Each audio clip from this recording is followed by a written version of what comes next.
ప్రియమైన దేవుని బిడ్డలారా, ఈ శుభదినమున మీ అందరికీ నా హృదయపూర్వక వందనములు. ఈరోజు మనము ఒక అద్భుతమైన మన జీవితాలను మార్చే సత్యాన్ని గురించి ధ్యానించుకుందాం. అదే దేవుని ప్రేమ. మనము ఎంతగా ప్రేమించబడి ఉన్నామో ఒక్కసారి అర్థం చేసుకోగలిగితే మన హృదయాలు ఆశ్చర్యంతో నిండిపోతాయి.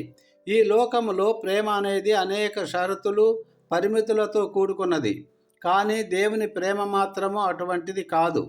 యోహాను సువార్త 3వ అధ్యాయం 16వ వచనము ఈ గొప్ప సత్యాన్ని అక్షరాల ఇలా తెలియజేస్తుంది.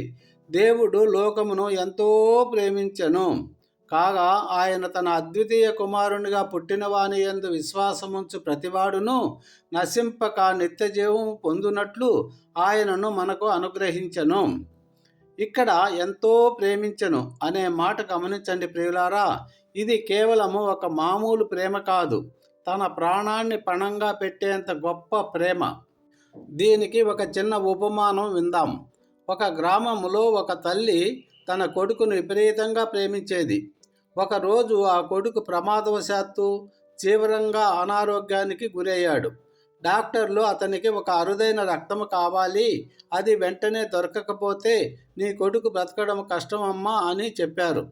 ఆ రక్తము కేవలము తల్లికి మాత్రమే ఉందని తెలిసినప్పుడు ఆ తల్లి ఒక్క క్షణము కూడా ఆలోచించకుండా తన రక్తాన్ని ఇచ్చి కొడుకు ప్రాణాలను కాపాడింది. ఆమె ప్రేమ ఎటువంటి షరతులు లేకుండా తన ప్రాణాన్ని సైతం త్యాగము చేసేంత గొప్పది. దేవుని ప్రేమ దీనికన్నా కూడా కోటాను కోట్ల రెట్లు గొప్పది. మనం పాపులమై ఉండగా దేవుడు మన కొరకు తన ఏకైక కుమారుడైన యేసుక్రీస్తును ఈ లోకానికి పంపించి మన పాపముల కొరకు శిలువపై బలిని చేయించాడు. రోమియోలకు 5వ అధ్యాయము 8వ వచనము ఈ సత్యాన్ని మరింత స్పష్టంగా చెబుతుంది. అయితే దేవుడు మన ఎడల తన ప్రేమను వెల్లడిపరుచుచున్నాడు. ఎట్లనగా మనం ఇంకనూ పాపులమై ఉండగానే క్రీస్తు మన కొరకు చనిపోయెను.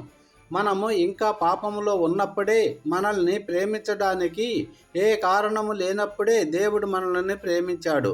ఇది షరతులు లేని ప్రేమ.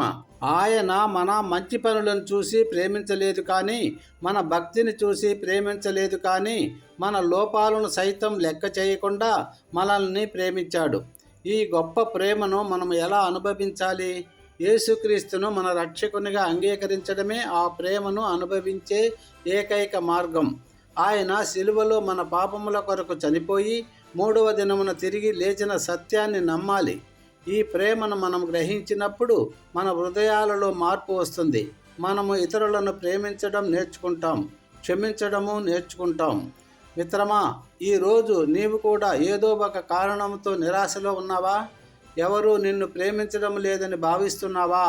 అయితే దేవుని ఈ గొప్ప ప్రేమను జ్ఞాపకం చేసుకో. ఆయన నిన్ను పేరు పెట్టి పిలుస్తున్నాడు.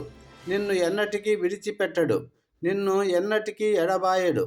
1 యోహాను 4:10లో చెప్పబడినట్లుగా మనము దేవుని ప్రేమించితమని కాదు, ఆయన మనలను ప్రేమించి మన పాపములకు ప్రాయశ్చిత్తమై ఉండుటకు తన కుమారుణ్ణి పంపెను.